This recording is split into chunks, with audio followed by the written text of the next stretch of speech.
क्या आप भी एंजाइटी और डिप्रेशन के दर्द से गुजर रहे हो? लंबे समय से इस दर्द में जी रहे हो, यहां से बाहर ही नहीं निकल पा रहे हो? तो ये कंटेंट आपके लिए है, क्योंकि मैंने भी 5 साल तक इस एंजाइटी और डिप्रेशन को झेला, इस दर्द में जिया। और उस वक्त मैंने एक जबरदस्त कविता लिखी। अगर इस कविता को आपने सुन ली और इसे समझ ली, क्योंकि मैं इसे समझाऊंगा भी एंजाइटी से जोड़कर, अगर इसे सुन लिया और इसे समझ लिया तो आपका यहां से निकलना तय है। तो एंजाइटी और डिप्रेशन के गहरे दर्द से गुजरने के बाद मैंने एक चीज पकड़ी और मैंने एक चीज समझी कि भाई, मन को मौन बना लूंगा, दुख से छुटकारा पा लूंगा। ध्यान से सुनो, एंजाइटी के दर्द से जो बंदा गुजरता है, जो बंदा झेलता है, उसके लिए सबसे बड़ा दुख यही होता है कि भाई वो लगातार शरीर के सिम्टम से परेशान रहता है, लगातार विचारों की आंधी से, डर की आंधी से परेशान रहता है। तो मैंने सीखा कि भाई, मन को मौन बना लूंगा, दुख से छुटकारा पा लूंगा। मैंने पेन उठाया और सबसे पहले ये टाइटल दिया कि भाई, मन को मौन बना लूंगा, दुख से छुटकारा पा लूंगा। ये मेरा टाइटल। फिर उसके बाद मैंने कविता शुरू की। क्या लिखा मैंने? चाहे दुख दे घनघोर मुझे, पल पल चाहे तू तोड़ मुझे, पर मैं ना झुकने वाला हूं, ना ही मैं रुकने वाला हूं। जो रुकता है वो मरता है, जो चलता है जीत जाता है। ये मैंने पहला स्टैंजा लिखा, मैं इसे आपको समझाऊंगा। ध्यान से सुनना। जो बंदा गहरे एंजाइटी और गहरे डिप्रेशन, गहरे डर से लगातार जूझता रहता है लंबे समय तक, हर चीज कर करके थक जाता है, हर चीज कर करके थक जाता है भाई, वो ईश्वर से प्रार्थना कर करके थक जाता है भाई, किस्मत को दोष दे दे के थक जाता है, सब कुछ कर करके थक जाता है, लेकिन पीड़ा खत्म नहीं होती। भाई बोलो क्यों? पीड़ा कब खत्म होगी? जब आप भीतर झांकोगे, जब आप भीतर देखोगे। तो भाई, मैंने लिखा, मुझे इतनी गहरी पीड़ा होती थी, और मुझे ही नहीं, जो भी बंदा एंजाइटी को फेस करता उसे इतनी गहरी पीड़ा होती है, इतनी गहरी पीड़ा होती है कि वो ईश्वर को दोष देने लगता है, भगवान को दोष देने लगता है कि भाई मेरे साथ ही क्यों कर रहा है? मैंने इतना अच्छा काम किया, मैंने कभी किसी के साथ गलत किया ही नहीं, अरे मेरे साथ ऐसा क्यों करता है तू? यानी ईश्वर के ऊपर भी गुस्सा आता है, किस्मत को दोष देते हैं। भाई क्या किया था मैंने जो मेरे साथ ऐसा हो रहा है? तो मैंने लिखा, मैंने किस्मत को दहाड़ दिया। चाहे दुख दे घनघोर मुझे, पल पल चाहे तू तोड़ मुझे, पर मैं ना झुकने वाला हूं, ना ही मैं रुकने वाला हूं। जो रुकता है वो मरता है, जो चलता है जीत जाता है। मैंने ये चीज लिखी। क्या मैंने ईश्वर को चैलेंज किया? क्या नहीं भाई, ध्यान से सुनना। मन में पीड़ा इतनी होती है कि भाई हम दहाड़ देते हैं, अरे चलेगा, जो भी होगा मैं लड़ूंगा, मैं भागूंगा नहीं। तो हम अपने किस्मत को दहाड़ते हैं। ध्यान से सुनना, इस फंडे को जरा समझिए। भाई, हम ईश्वर से प्रार्थना कर करके थक जाते, लेकिन ईश्वर हमें खुद कहता है, मेरे दोस्त अपने भीतर झांक, तेरे भीतर बैठा हूं मैं। और ध्यान देना, ईश्वर का तो ये नियम है भाई, ईश्वर आपको पहले से बेहतर बनाने आया है, ईश्वर आपको सिखाने आया है। तू पहले जो जिंदगी जी रहा था, जिस हिसाब से तू सोच रहा था, तेरा सोचने का ढंग गलत है। अब मैं तुझे पीड़ा दे रहा हूं, तुझे दर्द दे रहा हूं कि तू समझे। तुझे जब मैं दर्द दूंगा, तभी तू भीतर की शांति के प्रति कट्टर बनेगा, तभी तू समझेगा कि भीतर की शांति जरूरी है। समझ रहे? ये बाहर का दिखावा, ये बाहर की लाइफस्टाइल, ये सब उतना जरूरी नहीं है भाई, ये जरूरी नहीं है। जब तुझे गहरी पीड़ा दूंगा, तभी तू समझेगा कि भीतर की शांति कितनी जरूरी है। भले से तू मुझ पर गुस्सा कर, लेकिन ये जो तुझे पीड़ा दे रहा हूं तेरी भलाई के लिए दे रहा हूं, कि भाई तेरे सोचने का ढंग बदलना है। जब तू एक बार ठीक हो जाएगा ना, फिर तू खुद मेरा शुक्र गुजारेगा। तो ध्यान देना, ईश्वर का ये नियम है, जब आपको गहरी पीड़ा मिलेगी तभी आपके भीतर बदलाव आएगा। सोना जितना ज्यादा आग में तपता है, उतना ज्यादा वो चमकता है। मैं आपको एक जबरदस्त एग्जांपल देता हूं। कोकून होता है, उसके अंदर तितली का बच्चा होता है। शायद तितली का बच्चा होता है कि किसी बर्ड, छोटे से पक्षी का बच्चा होता है। जब वो पैदा होता है तो उस कोकून के अंदर रहता है। तो ईश्वर उस कोकून को बंद रखता है, थोड़ा सा खुला रखता है, और वो तितली का बच्चा उस कोकून को खोलने का पूरा दम लगाता है, पूरी ताकत लगाता है कि इससे बाहर आ जाऊं।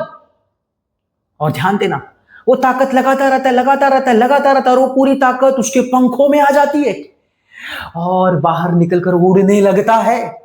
तो ध्यान देना, अगर ईश्वर उस कोकून को पूरा खोल देता तो तितली का बच्चा प्रयास करता ही नहीं, तो वो ताकत उसके पंखों में आती ही नहीं, तो वो पक्षी, वो तितली उड़ ही नहीं पाता।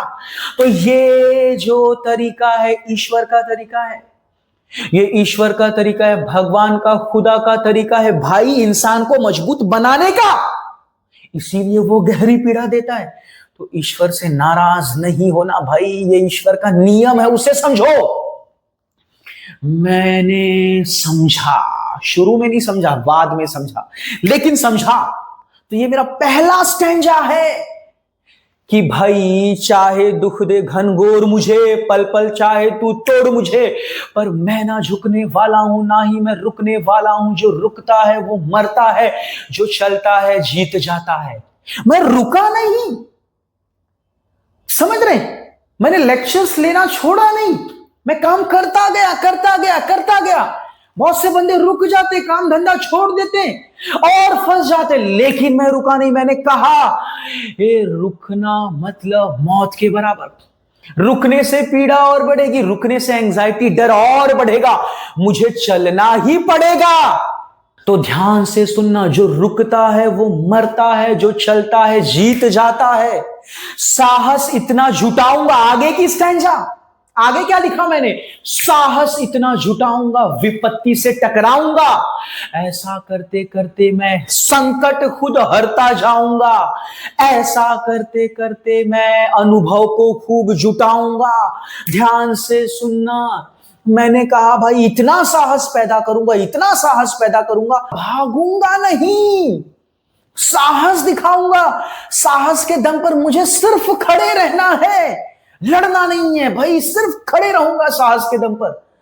और साहस जुटा कर मैं अपनी विपत्ति को हराऊंगा, संकट को हराऊंगा। और मैंने अपने सभी मन की पीड़ाओं को धीरे धीरे खत्म किया, धीरे धीरे उन्हें हरता गया और अंत में अनुभव जुटाता गया, क्योंकि अनुभव जुटाना जरूरी है। ध्यान से सुनना, एंजाइटी में बंदे को इतनी पीड़ा होती, बार बार एक ही पीड़ा को झेलता है। लेकिन जो बंदा देखता और समझता है भाई मैं इसी एक ही विचार से बार बार डर रहा हूं, ये चीज मुझे बार बार पीड़ा दे रही है, तो धीरे धीरे समझ आनी ही है कि भाई क्या मतलब है इस डर को पकड़कर, इससे तो मेरा ही नुकसान है, टोटली मेरा लॉस है, इससे तो मेरी जिंदगी खराब हो रही है। तो बार बार ये जो पीड़ा आएगी, जब मैं इसे देखना शुरू करूंगा तो धीरे धीरे मैं सीखता जाऊंगा और एक अनुभव मिलेगा, एक सीख मिलेगी। और कल को फिर जब वापस ये विचार आएगा, फिर ये डर आएगा, मेरा मन इस डर को हल्के में लेगा, क्योंकि अब अनुभव हो चुका है, अब वो समझ चुका है भाई इस विचार को सीरियस लेके कोई मतलब नहीं है, ये तो पूरी तरह झूठ है। और अगर सच कुछ होगा तो इस विचार से लड़कर मैं क्या कर सकता हूं, कुछ उखाड़ नहीं सकता। समझ रहे? आपके पास अनुभव आ जाएगा और वही अनुभव आपके भीतर एक शांति देगी। कि भाई डर के मैं कुछ नहीं उखाड़ सकता, कि भाई डर के मैं कुछ नहीं उखाड़ सकता, विचार कर करके कुछ नहीं उखाड़ सकता, इससे तो कुछ बनने वाला ही नहीं है। ये सुनने के लिए सिंपल है लेकिन बहुत इफेक्टिव है, इसे लिखा करिए बार बार। डर के कुछ मिलने ही वाला नहीं है। मुझे तो डरना उस चीज से होता है जो सामने होता है। तो जब बंदा एंजाइटी में, गहरी एंजाइटी में लंबे समय तक जाता है, जब वो देखता है, समझता है, भीतर देखता है, भीतर समझता है, अपनी पीड़ा को महसूस करता है, तो उसे समझ में आता है कि भाई मुझे इस पीड़ा से डरना नहीं है, मुझे अनुभव हो चुका है। अगर मैं इसे स्वीकार कर लूं, अगर मैं इसे एक्सेप्ट कर लूं, अगर मैं भागना बंद कर दूं, तो मेरा दर्द खत्म हो जाएगा। ये कब पता चलेगा? जब मैं पीड़ा को देखूंगा, समझूंगा, तभी यह अनुभव मिलेगा। और यही अनुभव आगे चलकर फिर मेरे भीतर धीरे धीरे शांति लाएगा। अगली बार डर और विचार आएंगे तो मेरा जो मन है ज्यादा गंभीरता से नहीं लेगा, अब उसे अनुभव आ चुका है, क्योंकि यहां दर्द है, यहां पीड़ा है, इस विचार में दर्द है, इस डर में पीड़ा है। इस विचार को, इस डर को पकड़कर कुछ नहीं मिलेगा, सिर्फ पीड़ा मिलेगी। सच में कोई खतरा सामने आएगा, मैं लड़ लूंगा, ये चीज समझ में आएगी। तो पिछली स्टैंजा में मैंने बोला, लास्ट लाइन, ऐसा करते करते मैं अनुभव को खूब जुटाऊंगा। फिर अगला स्टैंजा, बस इसी अनुभव के दम पर मैं मन को मौन बना लूंगा। जब आपके भीतर एक सीख, एक अनुभव आ जाएगा, एक एहसास और रियलाइजेशन आ जाएगा, मन ये समझ जाएगा, ये महसूस कर लेगा, डर और विचार में सिर्फ पीड़ा है, सिर्फ और सिर्फ नुकसान है, इसे पकड़कर मैं किसी भी खतरे से नहीं बच सकता। खतरा जब सामने आएगा तभी बचूंगा। जब ये अनुभव मन को आ जाएगा तो फिर मन शांत होने लगेगा। वो बोलेगा, भाई कुछ नहीं कर सकता, ठीक है, अरे क्या कर क्या सकता हूं मैं? उसके भीतर एक शांति आएगी। बस इसी अनुभव के दम पर मैं मन को मौन बनाऊंगा। जब मन को मौन बना लूंगा, दुख से छुटकारा पा लूंगा। जैसे ही आपका मन शांत हो जाएगा, शांत हो जाएगा, शांत हो जाएगा, फिर आपको दुख से छुटकारा मिल जाएगा। फिर चाहे कष्टों की बाढ़ मिले, चाहे 100 दुर्भाग्य मिले, मस्ती ना मेरा छूटेगा, आनंद ना मेरा रूठेगा। फिर जब आप एक बार ये सीख लोगे कि मन को मौन बनाना ही, भीतर से शांत हो जाना ही अंतिम समाधान है। और ये भीतर की शांति अचानक से नहीं आएगी भाई, लगातार मेडिटेशन करने से, लगातार लिखने और समझने से आएगी। जब ये मैं करने लगूंगा, भीतर गहरी शांति आएगी। और जब गहरी शांति आ गई, मन ने सीख लिया कि भाई हमेशा शांत रहना ही असली समाधान है, तो फिर आगे चाहे कुछ भी हो, कुछ भी हो। वाइफ अगर प्रेग्नेंट है तो फिर मैं ज्यादा घबराऊंगा नहीं, शांत शांत शांत शांत, थोड़ी सी प्रार्थना करनी है कर लूंगा, ठीक है, शांत रहो, घबरा कर कुछ नहीं उखड़ने वाला, शांत रहो। अगर किसी से बहस हो गई, किसी से कुछ गुस्सा हो गया, मैं बोलूंगा भाई शांत, मालूम है मेरे को, गुस्सा करके कुछ नहीं होगा भाई, बेचैन होकर कुछ नहीं मिलने वाला है, मेरी भीतर की शांति बिगड़ेगी, मैं ही काम नहीं कर पाऊंगा, फिर मैं ही ढंग से पैसा नहीं कमा पाऊंगा, मैं ही आगे नहीं बढ़ पाऊंगा। इसमें तो टोटली लॉस है रे। जब ये समझेगा तब फिर आगे फ्यूचर में चाहे कितना भी बड़ा दुख आए, कितनी भी बड़ा पीड़ा है, यानी सामने आपके साथ कितनी भी बुरी घटना घटे, ध्यान देना आप भीतर से शांति ही रहोगे। फिर आप बोलोगे, अरे वाह, अगर ये एंजाइटी डिप्रेशन नहीं आया होता तो शायद मैं भीतर की शांति का महत्व नहीं समझ पाया होता। भीतर की शांति सबसे पहली चीज, मन की शांति ये सबसे पहली चीज। जब ये मिल गई ना, तब तो फिर मेरा मन मेरे कंट्रोल में आ जाएगा, मन मेरे अधिकार में आ जाएगा। ना कोई मुझे उकसा सकेगा, ना कोई मुझे चिढ़ा सकेगा, ना कोई मुझे भड़का सकेगा, कोई कुछ नहीं कर पाएगा, क्योंकि मेरा मन शांत रहना सीख लिया है। इसने सीख लिया है मन की शांति जरूरी है। बाकी बेचैन होकर, छटपटा कर, गुस्से में आकर, ये सब करके कुछ नहीं उखड़ने वाला। इससे सिर्फ और सिर्फ मेरा ही लॉस होगा, मेरा ही घाटा होगा। तो इस चीज को आप बड़े ही ढंग से सुन लीजिए। तो मैंने ये कविता शानदार लिखी, मैंने सोचा कि भाई मुझे कोई कविता उठानी चाहिए, तो मेरे दिमाग में आया कि भाई मैंने तो कविता लिखी है 10 से 12 कविता।